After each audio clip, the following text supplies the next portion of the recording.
uh, the Ward Scott Files show, hosted by yours truly, John Martin, the old salty dog, and my dear friend, former congressman and colleague. I call him Captain Ted Yoho of our pirate pod ship. Welcome, everybody. That's right. Welcome, everybody. Appreciate you tuning in. And as John always says, our goal is to educate, motivate, and activate people on what's going on and how we keep this nation going in the right path. Absolutely. To preserve our constitutional republic. Yeah, I protect, defend. Well, we're going to start out the show with a quick kind of sad note. We had here, even though Ted and I are diehard Gators, both of us University of Florida grads, we do have a kindred spirit to FSU and really to all colleges. But there was a tragic event yesterday on the FSU campus where I think the latest thing I saw was 2 dead and 6 injured, and of course the accused in custody. If you don't know what I'm talking about, there was a shooting on the FSU campus by what turns out to be a son of an 18-year veteran of the Leon County, which is the county Tallahassee's in, deputy sheriff's office. Right. Yeah. And he had his mother's gun, it appears.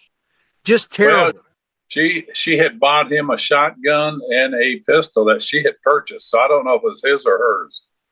Yeah, well, the latest thing I saw last night was they had the sheriff there, and I guess he was using a weapon that actually belonged to his mother, which makes it even more tragic because it soils her situation as well. Boy, it sure does.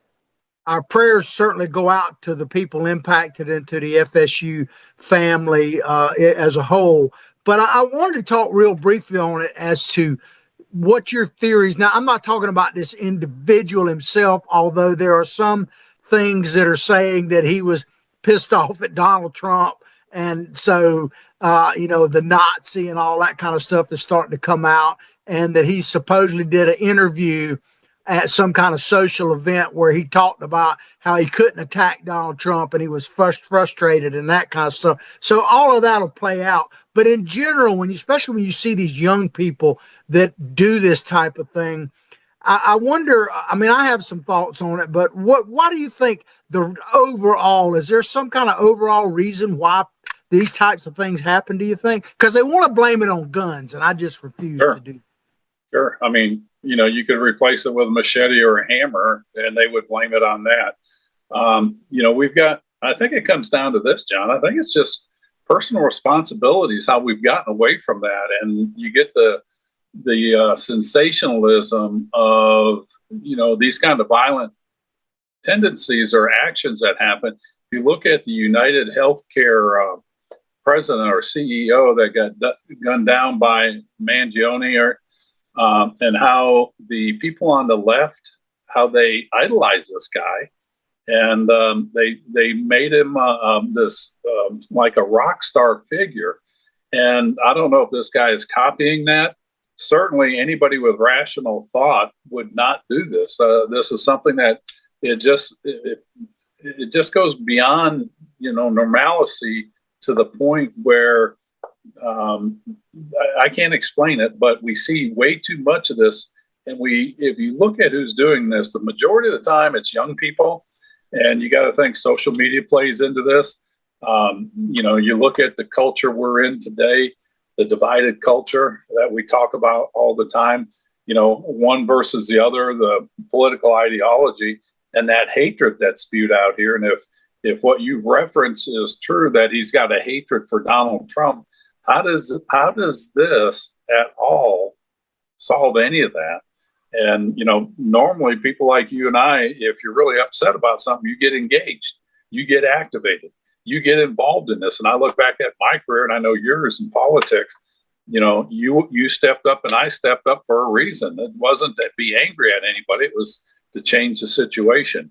And these kids today, this young person here, it'll all play out, but the sympathy goes out to those people that were affected. Yeah, I think you're on to something about the social media I think it does play a role. I think two aspects of it central, and not necessarily in one over the other. But I think one of the things, if you look at Facebook, everybody is like living the life of their dreams and Yeah. eating the pie that they want to and all that. When the reality is, you and I both know people that you look at their Facebook page, you go, I know that person, and they're not that happy, So I think that part of it, and then the negative side of it, where you get bombarded with all of this junk about how bad America is, how terrible the times are, and all that. And I know individually people can be struggling, but the reality is, and I tell people this all the time, that we're living, even the poorest among us. Now, I'm not talking about people who are mentally ill, living on the street, that kind of thing, but even people at the lowest economic sector, so to speak, in America are living greater than the pharaohs of Egypt lived. As far as the comforts, you air conditioned homes, be able to travel, move around, food, all this kind of stuff. We're living in the good old days, really. I mean, my dad used to say that all the time. These are the good old days. I think they had a song named that. Yeah, but I think with social media, it's portraying an America that is failing and fading, and that everybody's a victim and that type of thing. I think all of that kind of shook up is what's happening here. I don't think there's any one solution, but certainly taking a gun and shooting up a college campus is not. Well, it's interesting you bring that up. I did a talk down at UCF probably about a year ago, and we were in front of the students, and we met with different colleges, and we were with the ones in the students that dealt with struggling adolescents and mental health issues, and how there was such a growing need for this group of kids, and these are the kids 18 to 25 years of age, that are struggling with life. And I asked the question, and we had some really sharp students there that were going out and getting ready to graduate, that were going to be counselors and leaders of industry. And I says, how much do you think social media plays into this? And they all just said, social media is the major cause of these kind of things. And it is, because you can be behind a keyboard, and as you said, you can be the wealthiest, the smartest guy out there, the most accomplished person, but when you find out who they really are, you're like, that's not true. So they're living a reality that's not really reality, but in their mind it is. And a perfect example is the latest death threat we had against our family. They tracked this guy down out in Washington State that could just spew negative hatred and make these threats because there was no accountability. But unbeknownst to him, I turned that into the FBI, and they arrested the guy, and he's getting sentenced this month. So from Washington State to here, he was a real tough guy until he got exposed. And I asked the officer that arrested him, I said, in your opinion, is there anything I need to be concerned about with me and my family? He says, no, not from this guy. So it makes me, So I think there's a lot of that. And there's this romanticism that they're going to go down and be remembered. But no, nobody's going to remember these. They're going to remember the people that were injured and passed away in this. Yeah, well, the crazy thing about technology and the social media is, on the one hand, we're as connected as we've ever been, like you and I being able to talk right now. You're in Georgia, I'm in Florida. And but at the same time, we're more disconnected than we've ever been. It's an interesting dichotomy. Well, you walk across any town, especially a college town or like up in DC. I come from the South. I come from saying hi to people, and we'd walk down the street and I would say, hey, how you doing? And people looked at you like, what are you, some kind of hick? And they walk around with earbuds in and their faces down on their keyboard, and they just walk across the street. And I'm like, man, a damn squirrel's got more common sense than these folks. And because they're disconnected. But you were talking about what's going on, and I think, and we've talked about this on previous shows and mentioned Ray Dalio and how divided America is, and people want to blame America for their problems. The ideals that were put forth in the Constitution and the Declaration of Independence are pure. I mean, they're as pure as you can get. And our forefathers really built a government system beyond their time. I mean, it transcended beyond where they were back in the 1800s. So the system is pure. And it's just like you said, they want to blame the gun. The gun is a gun. It's an inanimate object. It does no right or wrong. It is what the user does. And that's what America is. It is a pure system. And it's not bad because of the system that it was designed to be. It's bad because the people that we elect, that we put in there, and that we don't hold these people accountable. The system is great. It's just the people using it, like somebody with a hammer. If they're a skilled carpenter, they're going to do good. If they're bad, they're going to be a butcher of it. And we need to make that responsibility of each and every one of us as citizens, as parents. And, you know, if you get elected, do what you're supposed to do and don't do it for personal gain. I mean, that's the breakdown of the system that I see. Absolutely. Well, we're going to move into our first main story of the day, and it concerns college campuses and what's happening. The specifics are about Harvard, but it could be any number of schools, because the issues that are happening at Harvard and the Trump administration's response to it could go across certainly the Ivy League and probably many, many institutions. So this comes to you from a Bloomberg article. Harvard sees grave consequences as Trump pushes IRS action.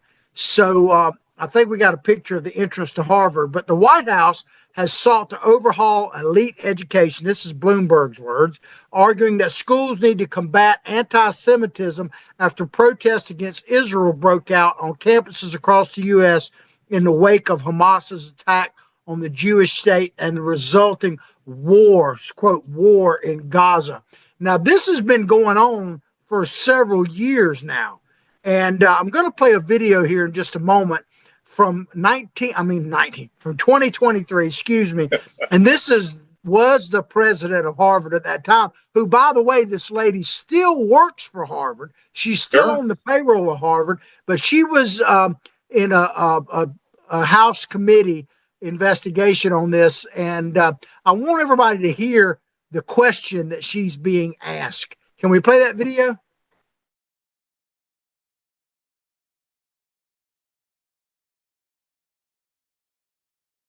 Yes or no? It can be, depending on the context. What's the context? Targeted as an individual, targeted at an individual. It's targeted at Jewish students, Jewish individuals. Do you understand your testimony is dehumanizing them? Do you understand that dehumanization is part of anti-Semitism?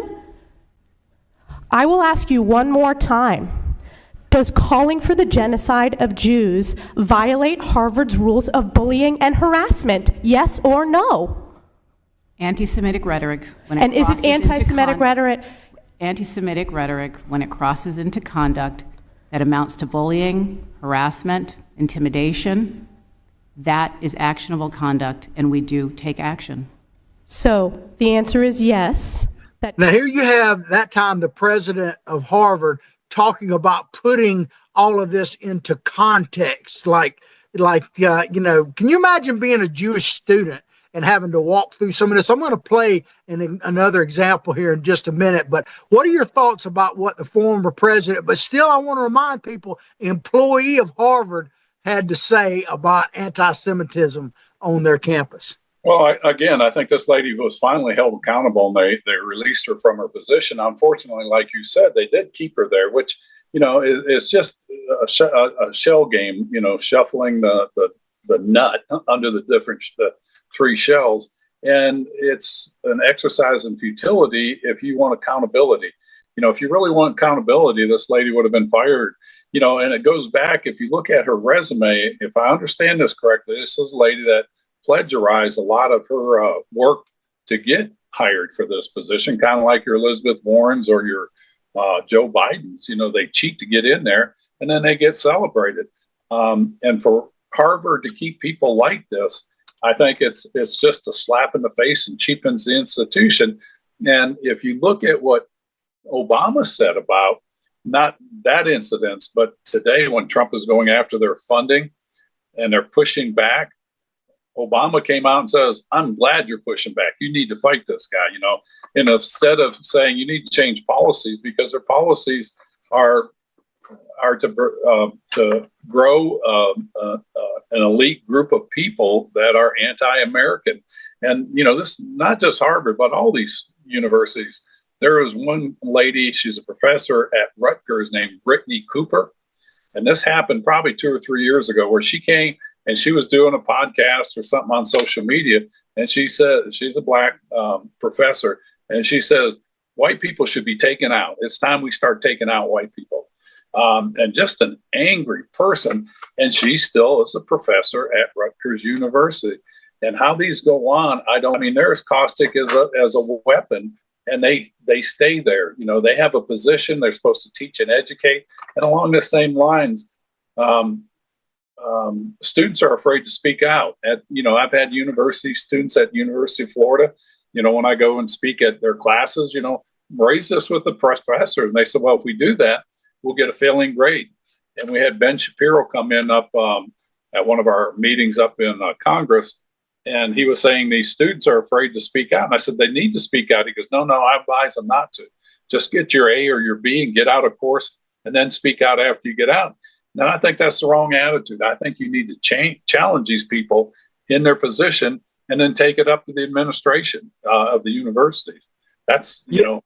That's well, you know, you mentioned about them, the former president of Harvard, they dismissing her from her position.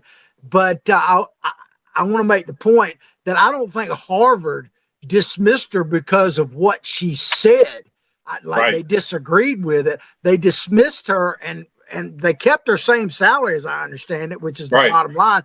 They did it because there was a threat, mainly from the Jewish community that donates a lot of money to places like Harvard, that they weren't going to donate money. So it wasn't because they disagreed with her or trying to protect Jewish students. They were trying to protect Jewish money. That's what it apparently seems to be. Well, yeah, I mean, that's partly true. And you would think they would just remove this lady permanently. And that would be the best thing, because if she got on her resume that she was fired from Harvard, you know, it would keep her out of the system of teaching. And that's really what we need to do, is just eliminate these people, eliminate them in their position so that they don't spew that hatred and have that kind of mindset and ideology to teach the next generation. It's not a healthy ideology that they're teaching and passing on. Well, and I want to play something we talked about, you know, and that this is an example. This has happened all over these protests, from California to New York to Harvard. I want to play a few seconds of a video where they're chanting, and I want people to imagine as they're listening to this, if you were a Jewish student, or you had a daughter, granddaughter, son, whatever, going to school at one of these institutions and having to walk through this. Play that video and we'll come right back. Right.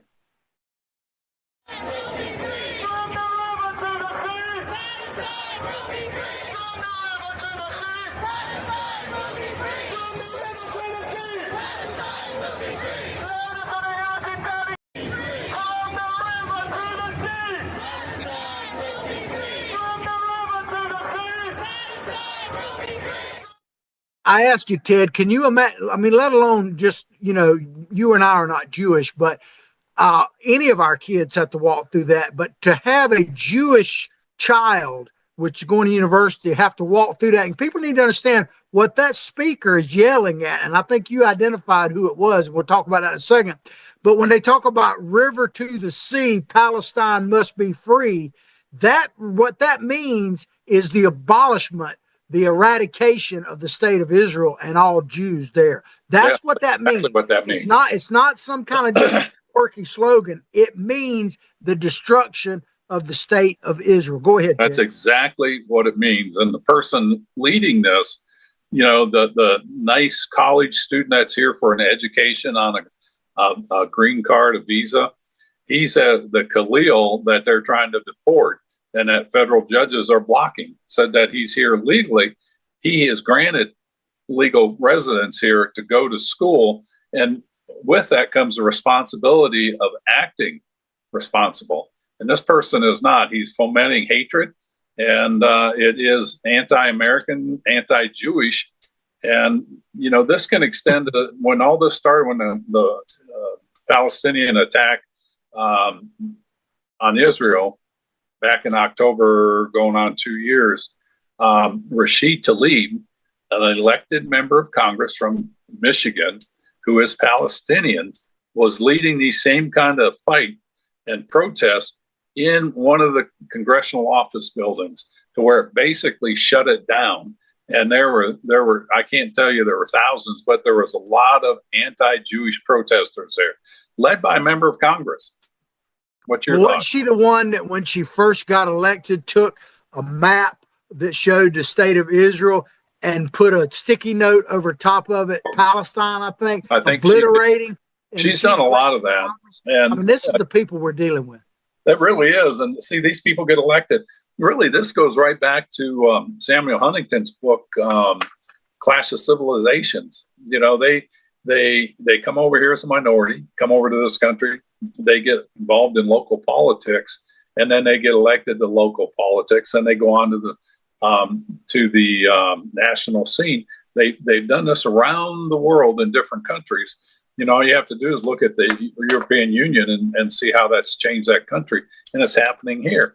I don't mind anybody coming to this country, but you need to assimilate and be an American. If not, don't stay here. And it's like this video you just showed. That person is here to learn at a university. He's not here to foment hatred.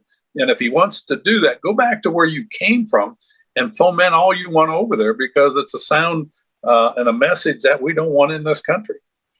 Yeah, I saw somebody posted something on a Facebook meme or something that said something to the effect of that all these students who are like defending these different entities like Hamas should be required to go and do a term in that country and see how they like it. Because I tell you, wouldn't that change a lot of people? Yeah, yes. They would come here. They would kiss the soil of America when they got back on, and they would fall in line a lot quicker and be responsible citizens, American citizens. Well, we're talking about what's happening specifically at Harvard, but it goes across multiple campuses. But we're going to take a quick commercial break, Sure. and we'll pick back up on this where we left off. Please look at our sponsors and support them. And if you'd like to be one, look at that little tab that says Contact Freddie, and you can become one of the sponsors of our show. We'll be right back. Although the owner of Lewis Oil Company maintains she is 29, Lewis Oil turns 60 years old in June. Chevron would like to recognize the North Florida second-generation family-owned business, celebrating its growth and staying power. Lewis Oil Company maintains significant on-hand supplies, strategically located fuel depots, a delivery fleet, on-site service, fuel card locks, and convenience stores. Lewis Oil Company understands its responsibility in the local economy by providing service and delivery on demand and in crisis. As a first responder for 18 Florida counties and the Southeast from Texas to Virginia, we are proud of this rare accomplishment. Lewis Oil delivers. This is Ward Scott, and I want to thank all our sponsors who keep the show going and pay the bills. The Ward Scott Files premium sponsors are Crime Prevention Security Systems, large enough to serve you, small enough to care. Meldon Law, the only official injury partner of the Florida Gators. The Ward Scott Files Gold sponsors are Lewis Oil Company, Shoot GTR, On the Spot Dry Cleaners, R&R Construction, and Style Cuts. If you are interested in promoting your business on the show, you can visit our website, www.wardscottfiles.com, and click on the Advertise Here banner on the right side of the page, or call my friend Freddie at 352-284-3733. Again, thank you to all the great businesses that support the Ward Scott Files. And remember, if you like the show, thank our sponsors and support the businesses that support us. What you just said is one of the most insanely idiotic things I have ever heard. Everyone in this room is now dumber for having listened to it. May God have mercy on your soul. Or that very much surprises me that you've never been tased. You can't handle the truth. All bees poop. A warthog. He's going to come up the steps. Here he comes. Oh my goodness, and he's huge. Hello, boy. I wonder if we can pet him. Hi, boy. Can we touch him? No, don't. Help me! Help! Help! And we're back. If you're just tuning into us, you're tuned into our Pirate Podcast with yours truly, the old salty dog, John Martin, and my dear friend, I call him the captain of the pirate ship, former Congressman Ted Yoho. We're carrying on the Ward Scott files, the WSF files. And dodging them warthogs, man.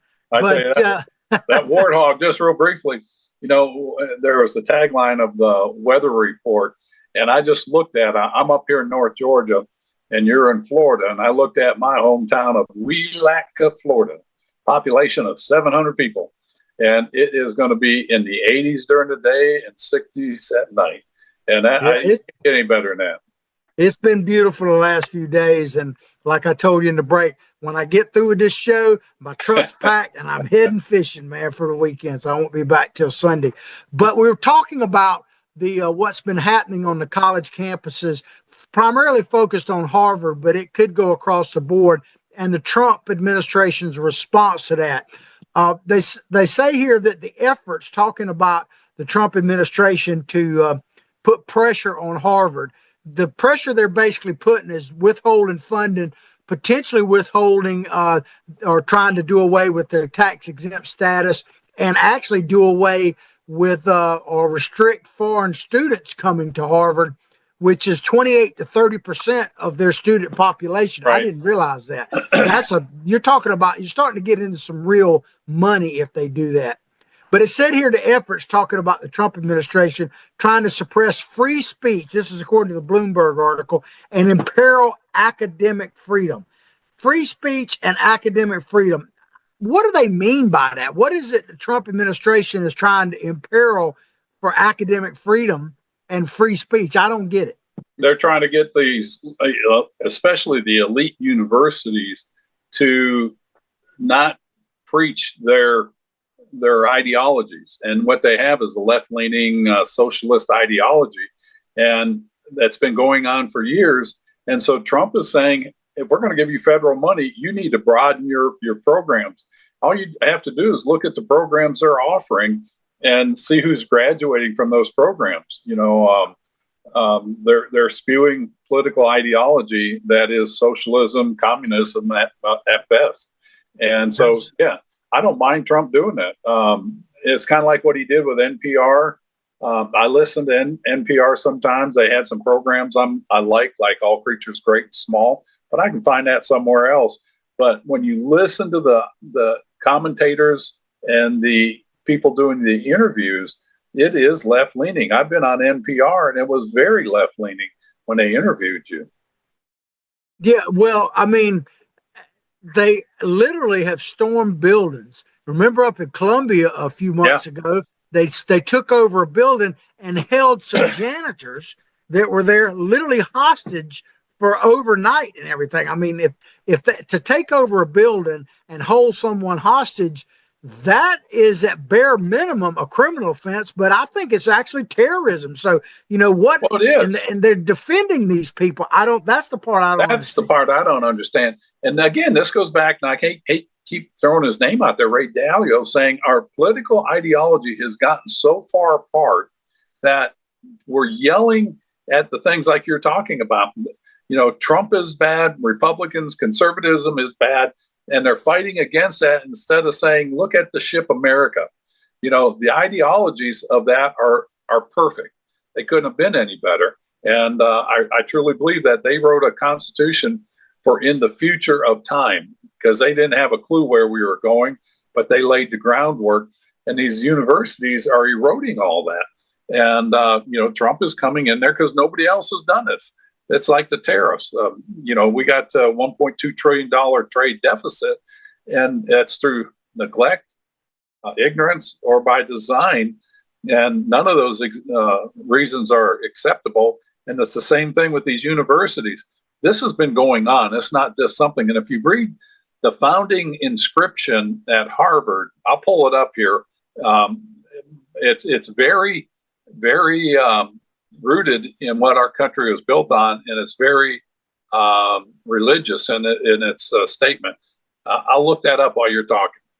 Yeah, well, you mentioned about the founding of all this and everything. And what's always amazed me, and people don't really realize this, our founding fathers, and I'm not talking about every one of them, but a good chunk of the Revolutionary War heroes and what we call our founding fathers were basically college age guys themselves. It wasn't like they were a lot of, Ben Franklin was a fairly old man, but most of them were like late 20s, early 30s. So, much could be expected. I don't see too many founding fathers out there right now at that age. But this is something that may warm your heart a bit, Ted. This is a Yale Youth poll from Yale University, another Ivy League school, shows that voters aged 18 to 21 now favor Republicans by a margin of 11.7, almost 12 points when asked about the 2026 congressional election.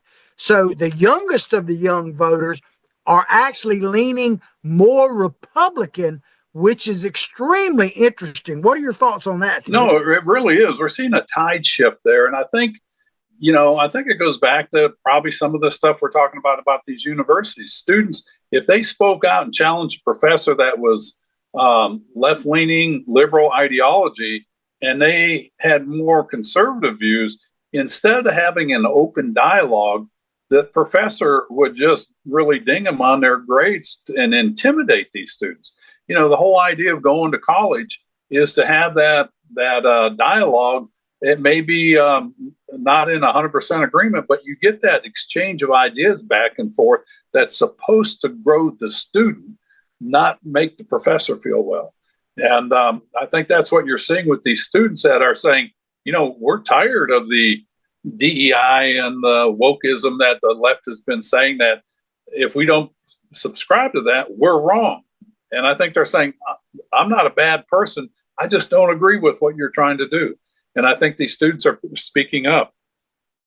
Yeah, well, one of the thoughts I had on it, and I've seen some research on this, is about free speech. Because if you think about it, the 18 to 21, 22-year-olds now are seeing a media, the social media, that allows people like you and me to speak on it. Because remember, I just got unbanned from YouTube literally a couple of weeks ago. I was banned on YouTube for not questioning the outcome of the 2020 election, but basically saying that there's no way that Joe Biden was president of the United States. I said that I didn't say he wasn't elected. I said that guy is not capable of day-to-day being the president of the United States. And I think I've been proven pretty much correct on that. I think you've been found out to be correct in that. And a lot of people agree with that. So I think the fact that they're being able to be exposed to a little bit more broader free speech, if you will, like what we're doing. And I would just say on this, I used to say this, but I think it's important now as much as ever. If you're out there watching our show as an adult right now, whether you're a grandma or a mother, father, whatever, why don't you give your kid, like high school students and above, an assignment and say, hey, I want you to check these two guys out, watch them and see what they have to say. Because I think that's one of the things I believe we are, Ted, is a bridge between our generation and this newer generation. We're like a bridge, because when us old folks go, a lot of the knowledge of what it meant to be in America, a great land of the free, home of the brave, is going to go with us if we don't pass it on. We surely have. And it's not passed on in the bloodstream, as Ronald Reagan said. We can all look back in our lives of the mentors, and I worked in the agriculture sector, and I had so many of the farmers and ranchers that, they just kind of talked truth. It was just common language, common sense stuff. And I learned a lot from those guys. Yeah, absolutely. Well, we talked a bit about the money and all, and I got a question for you, Ted, because Yeah, man. I can make a case about federal money, and I'm not just talking about Harvard, but should federal money even go to the school system? You know, you could debate whether taxpayer money should go to private institutions, all of that kind of stuff. And I'm not denying that places like Harvard have done some incredible work and maybe still are in medicine and economics and all kind of stuff that benefits everybody. So I'm not saying that is not the case, but I think that if you're going to give federal money, I think money should be generated from the state level. In other words, instead of the feds giving money with strings attached, if the state you're in wants to support these institutions and stuff like that, then you could pick and choose what state you want to go to, where you want to send your kid. But really, I don't really want any of my federal dollars going to a place like Harvard, but that's just me.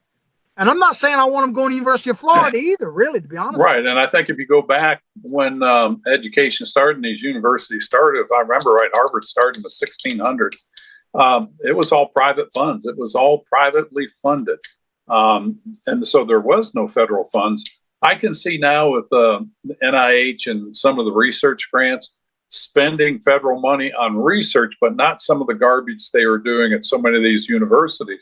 You know, using cocaine on mice and monkeys to see what effect it would have. They were doing sexual experiments on animals, trying to extrapolate that into prostitution and things like that. I mean, the silliness that they were doing with these funds. And of course, there would be members of Congress that highlighted this stuff and nothing got done with it. We're in an era where things are being done about it, and it's going to be ugly. But going back to what you were saying, very little money should be going from the federal government to these higher education institutions. And that is current with the public school system. Should that be a federal program or should it be back to the states? And I think what Trump is trying to do is the right thing. He's trying to push education back to the states where it should be, because you're going to hold your local school board members, you're going to hold them accountable. When you get to the federal level, it's a lot easier to say, well, the federal government says we have to do it. Then you get the unions involved that really are dictating the ideology that they want. And you can look at the results of that. Our scores are dropping, and we're spending more on administration than we are on teaching. So I think a lot of the federal money ought to get out of that and let the states do it and tax accordingly within their state. And there will be some programs that the federal government will probably fund, and I'm okay with that, especially if you look at the land-grant universities, which we have too in Florida. We've got the University of Florida, and it's a historical black college and university, Florida A&M. Yeah, Florida A&M. Yeah. Agricultural mechanical. Well, I think what's going to happen basically is all of this is going to wind up at some point before the Supreme Court, I would think, at some form or fashion, because that's what it seems like is the direction a lot of this is heading in, no matter what. But I want to move on to a story. This comes to you from a publication I'm not familiar with called The Center Square. And we talked a little bit about this on our last show, but polls indicate that AOC, Alexandria Ocasio-Cortez, is an early, quote, Democratic frontrunner for president in 2028. And I put this picture up there, Ted, just for you. Can you identify this smile? I put it on one of our Facebook pages, and people were like they laughed at it so much. That's got to be one of the only smiles where you can put that name, I appreciate you putting that on there and thinking of me and putting that on there. What I really don't like is being associated with that woman. But y'all are connected. You know that. Yeah, we're connected. Being a front runner, I used to think was a joke, and I'm like, yeah, that'll never happen. But it's becoming more and more plausible when you look at the polls you just cited. And I'm thinking, I'm going to root for her because I hope she does. Listen to her ideologies. You know, everybody in the past is bad. You know, the it's misogyny. And if you look up misogyny, it's a hatred of the elderly patriarch white folks of the way it was. Her ideology is misandry, which is a hatred for, people like you and I and people that were in charge or in corporations. And it's not just in government, it's in corporations and households and business. And, look at what she wanted. She wants open borders. She says it's okay to shoplift if you're hungry. She's the one that the Green New Deal, the world was going to die. The only intelligent thing that I remember her saying is she would not raise children and have children in this world because she doesn't want to. I think she said we had 12 years, right? So you go back Trump 4 years, Biden 4 years, and now Trump. So by the end of Trump's presidency, we'll all be dead, which probably people say sounds about right, But Ocasio-Cortez, you mentioned she has a disdain for old white dudes like us, but there's one old white dude she seems to like hanging out with quite a bit, and that's Mr. Bernard Sanders. They're on this oligarchy tour or whatever, defeat the oligarchy, anti-oligarchy tour that's being funded by the George Soros, the Jamie Dimons, all these rich people that are funding it. And it was even Elon Musk, I think, funded it before he saw the light and switched over. He was one of those. And you look at these people and where are they coming from? What message are they? I mean, they have this hatred for this country, the very country that they've prospered from, and they're flying around in private jets. And I'm glad you mentioned that about the private jets, because they get up there, her and Bernie, and talk about the billionaires. And of course, he doesn't say millionaires much anymore because he is one himself. But they're flying in private jets that cost $15,000 an hour. $15,000 an hour. And there, I started to pull up a video of AOC bemoaning the use of private jets and how they were destroying the planet. Yeah, but she doesn't seem to have a problem flying in one. No, because she's important now, because she's got a message that she has got to get out to save everybody. And it's just hypocrisy is what it is. She's doing this to promote herself. And the idea of somebody like her experience was a bartender. And you just listen to some of her reasoning. There was one on the Second Amendment, and she was talking about guns and just idiocy.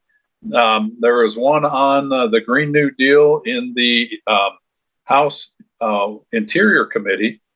Idiocy. I mean, it's just idiocy of her reasoning, and how anybody would think that this person could run a country as complicated as America is beyond pale.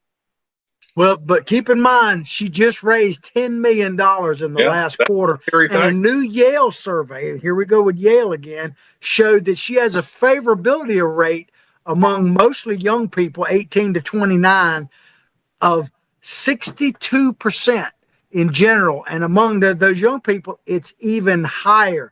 But it's no doubt to me that she's energizing young voters. That's a fact. That is the thing. She's motivating people and she's getting them activated. Educating, I wouldn't say she's educating them. But she's educating them, but not in the right way. She's inflaming them, I'll say. And, when you look at the Democratic Party, who do you have? You've got Hakeem Jeffries. You've got Gavin Newsom. You got Bernie Sanders. And I can't think of any other people that really are out there on the public stage. Elizabeth Warren, give me a break. Just so right now, she's popular, well-spoken, but just totally off base. A crazy person can sound really exciting and all that, but they're crazy. Absolutely. And, somebody will get this podcast and cut that segment out and put it out there, and I'll get a bunch more hate mail. There you go. My question, but can she win, And people may say, oh, she can't win and all that. But I remember not too long ago that we elected a guy that I'm about to show his video, Mr. Joe Biden. I don't know if you saw any of this. There's got to be a disclaimer in there, John. I did not vote for him, so it wasn't we. I hear you. But, and I already told you, I didn't think he was president. I don't want to get banned again. I'm not saying he wasn't elected, whatever. But we elected, America apparently elected this guy.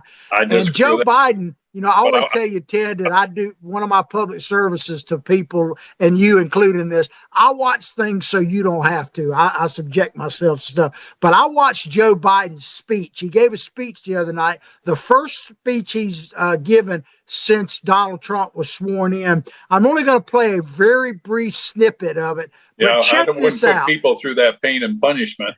And Check this out, man. he's a This is fired up. Joe Biden in the flesh. He's fired up on this speech. He's just real dynamic.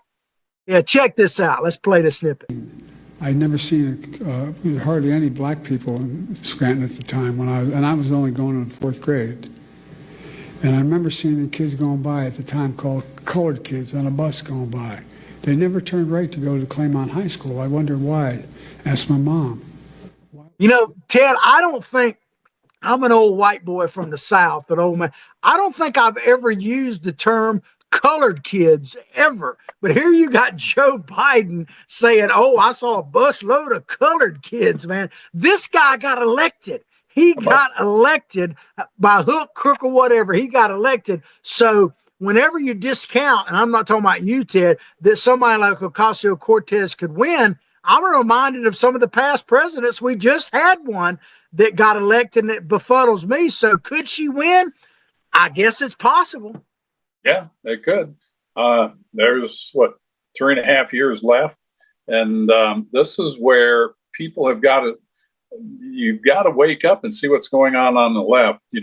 If her and Bernie, old time Bernie, are drawing 60,000 people at a rally, that's sending a strong signal, because there's so much disgust, I guess, for the Trump administration that they'll take anybody other than Trump.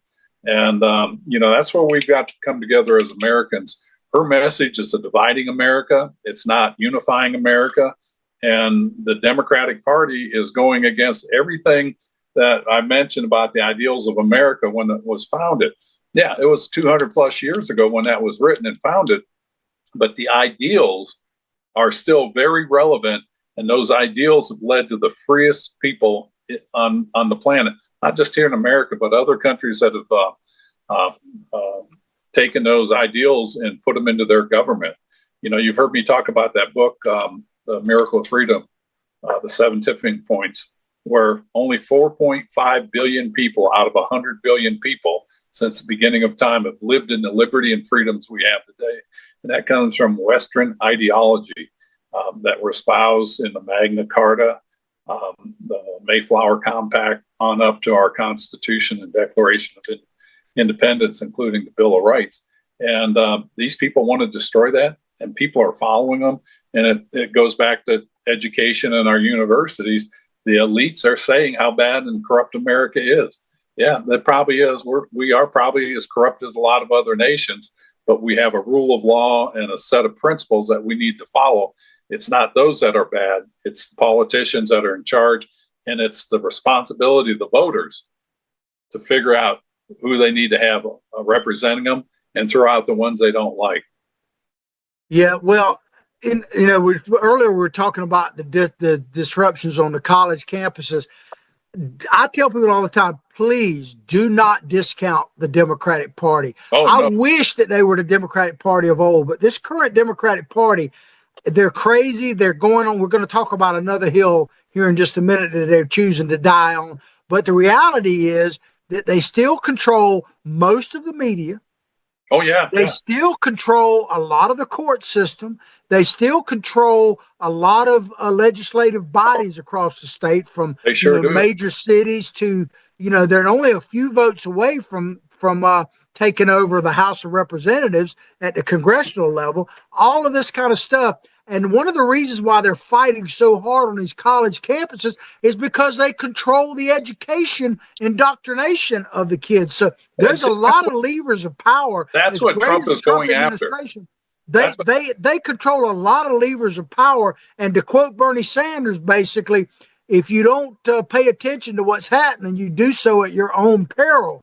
Right. And that's why we're trying to do what we're doing, Ted, to tell people we've got to get educated, activated, motivated, and activated. And because if not, they're going to steal it right away from us. Well, they No are. doubt about And their idea, and this goes back to Ocasio-Cortez and Sanders, and it's very hypocritical because they both have become very successful being in politics, not just in name recognition, things like that, but look at their wealth today compared to when they came in. And they're telling people, it's not your fault. You're not farther ahead. It's the system is rigged against you. It's this is against you. You know, it was set up by old white people in the 1700s to suppress everybody else. You're being suppressed, John. Shame on you for not having a brand new boat or an RV, because they don't want you to. They want you to be a serf of the economy so that the wealthy and the elites can go on and have the spoils of your labor. And they don't say, like the Republicans say, hey, it's a land of opportunity, but there's that four-letter word, that dirty four-letter word you've got to use called work, W-O-R-K. You've got to work for it. Well, I'm waiting for, as this tariff situation continues to go back and forth, how much longer before we're going to see some of these crazy people with signs saying, I stand with China. It's just, that's coming, But just to show you, because we only got a few more minutes in the show, to show you that the hills they're willing to die on and what links they're willing to go to. I don't know if you saw this, but it broke kind of late last night that Senator Van Hollen, the guy from Maryland that was talking about getting Abrego Garcia out of El Salvador, it didn't look like he was going to be successful, but he did end up meeting with the guy late yesterday evening. And this is what the senator posted on X. He said, my main goal of this trip was to meet with Kilmar, which is the Maryland man, as they say. Tonight I had that chance. Said I called his wife, Jennifer. She's probably glad the guy's there, even though she's talking about, because it turns out he beat her quite a bit.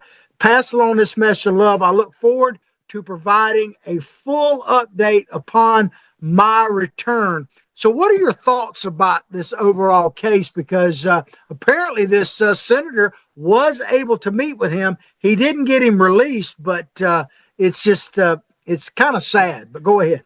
No, it really is, and I think Chris is one I serve with in the House. He is one I think you're going to see probably run for president. But he is too reserved for the modern Democratic Party. And for him to do this, and I don't know if you saw a video clip out there of the mother whose daughter got beaten and raped and murdered from an illegal. And she was saying, how does this happen that he's down there arguing for somebody who came into this country illegal when my daughter was murdered? Who's advocating for her and he was murdered by an illegal?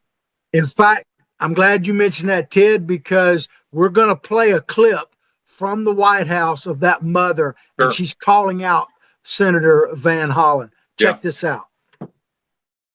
Maryland, who didn't even acknowledge or barely acknowledge Just play my the whole daughter thing, Zach. It's and not the done. brutal death that she endured, leaving her 5 children without a mother and now a grandbaby without a grandmother, so that he can use my taxpayer money to fly to El Salvador to bring back someone that's not even an American citizen.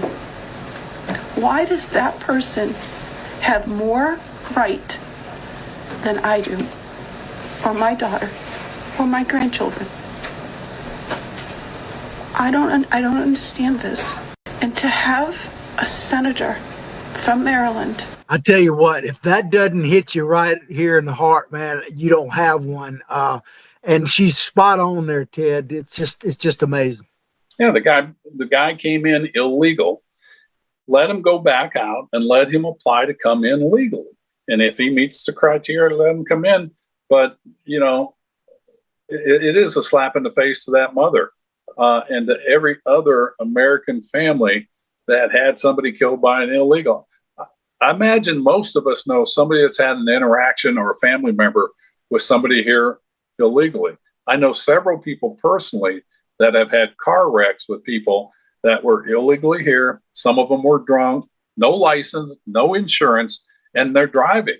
And our system is broken down to even allow that to happen. And again, if the right says no voters, unless you have a identification card, which is mainly a license, and the Democrats are like, "Oh, you're suppressing the vote." No, we're not. We're just trying to improve the integrity of the system. And again, this goes back to Ocasio-Cortez. Her ideology is that. Chris Van Hollen's is that. Everybody on the left that I know of is that same way. And it's not to make this country stronger, it's to change it. And you've got Obama in the background, not wanting to lose all the gains he made on the Obamanization of America. And that era needs to come to an end and never resurface. Yeah, we need to fundamentally bring America back, not change America. Yeah, but that's going to do it for our show today. Ted, I hope you have, and everybody out there, have a happy and blessed Easter, and may your eggs be filled with the candy of your choice, I suppose. And remember the reason for the season. Absolutely. People get beyond that. And we are a country founded on Christian values and Judeo-Christian teaching. So, celebrate Easter with your families and loved ones and make the best of it. God bless. Hope you've enjoyed our show as much as we've enjoyed bringing it to you. Please like what we're doing. Share it far and wide. As I say, have a blessed and joyous Easter and great weekend. I'm going fishing myself. Peace out. Send us your comments. Take care. Happy Easter, everybody. See you, John. Absolutely.